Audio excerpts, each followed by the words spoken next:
Bisnis monyet.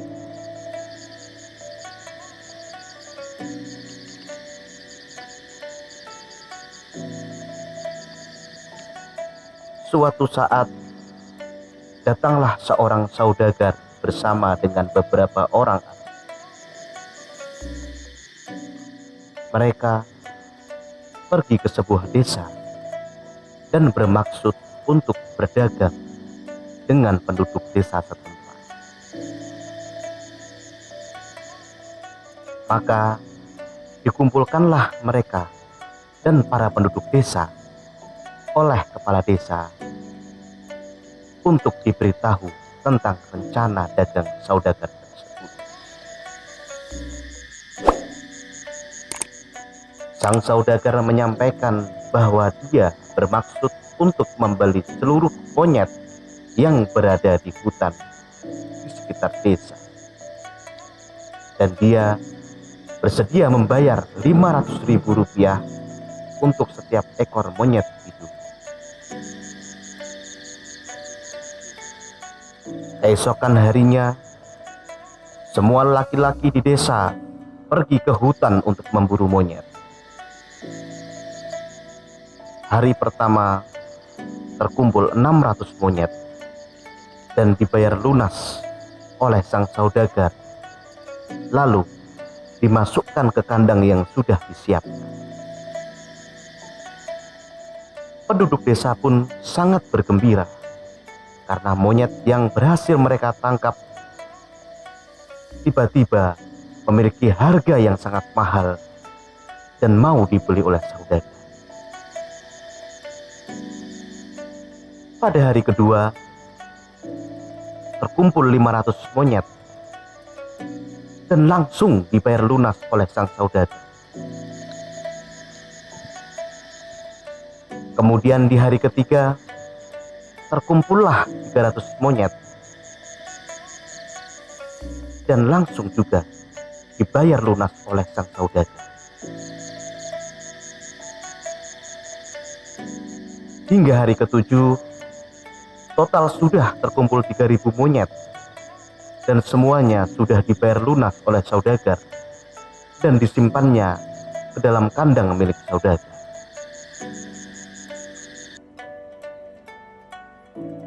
Tak disadari, karena diburu terus-menerus, populasi monyet di hutan pun makin menipis, sehingga hasil tangkapannya pun juga makin sedikit.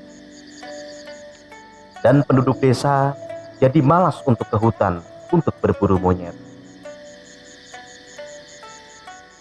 Akhirnya, sang saudagar pun mengumumkan bahwa dia menaikkan harga belinya dari Rp500.000 per ekor menjadi Rp750.000 per ekor.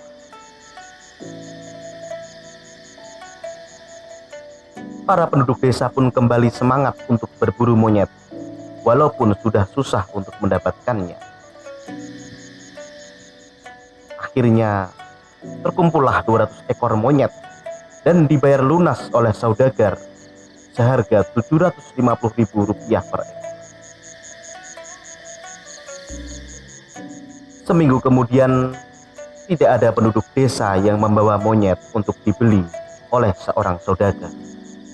Akhirnya, saudagar itu pun menaikkan harga beli monyet menjadi Rp1 juta per ekor. Penduduk desa yang mendengarnya pun akhirnya kembali bersemangat untuk berburu monyet kembali di hutan. Semua orang di desa pergi ke hutan, baik laki-laki dan wanita, tua dan muda. Semuanya pergi berburu monyet. Pada akhir hari, hanya terkumpul 50 monyet dan semuanya dibayar lunas oleh saudagar. Menurunnya jumlah tangkapan monyet membuat saudagar untuk kembali lagi menaikkan harga beli monyet menjadi 3 kali lipat, yaitu Rp3 juta untuk setiap ekornya. Namun sang saudagar harus kembali ke kota selama sebulan untuk mengambil uang agar bisa membayar lunas monyet-monyet yang akan dibeli.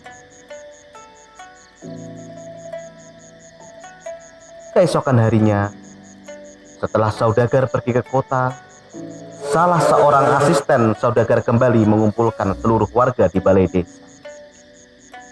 Sang asisten pun menawarkan kepada penduduk desa, bagaimana kalau warga desa membeli semua monyet yang ada di kandang saudagar seharga Rp2.500.000 per ekornya. Dan kemudian penduduk desa pun dapat menjualnya kembali kepada saudagar seharga Rp3 juta untuk setiap ekornya. Dan mereka pun akan mendapatkan keuntungan setelah saudagar kembali dari kota.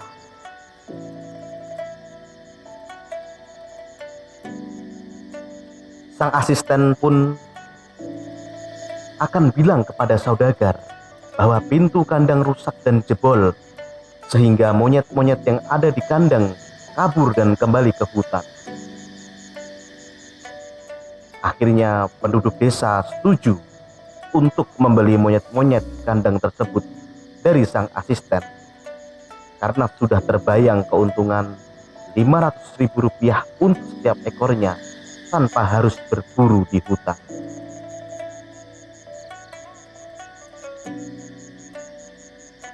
Akhirnya penduduk desa setuju untuk membeli monyet-monyet di kandang tersebut dari sang asisten, karena sudah terbayang keuntungan Rp500.000 setiap ekornya tanpa harus berburu di hutan. Masing-masing penduduk desa akhirnya mengumpulkan uang. Ada yang mengambil dari tabungan, pinjam dari saudara, menggadaikan emas, pinjam dari bank, jual motor, jual tanah, dan lain sebagainya. Setelah seluruh monyet di kandang saudagar habis dibeli oleh penduduk desa, pada malam hari, sang asisten pun pergi secara diam-diam dari desa tersebut. Tentunya dengan membawa seluruh uang hasil penjualan monyet.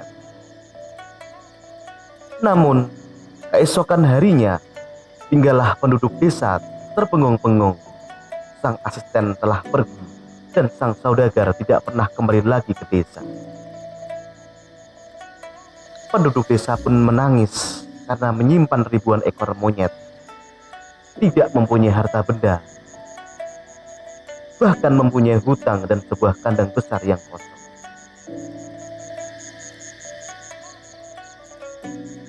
Dari kisah ini, maka kita dapat menyimpulkan bahwa kunci sukses adalah berhenti selagi Anda berada di atas, dan janganlah menjadi serakah.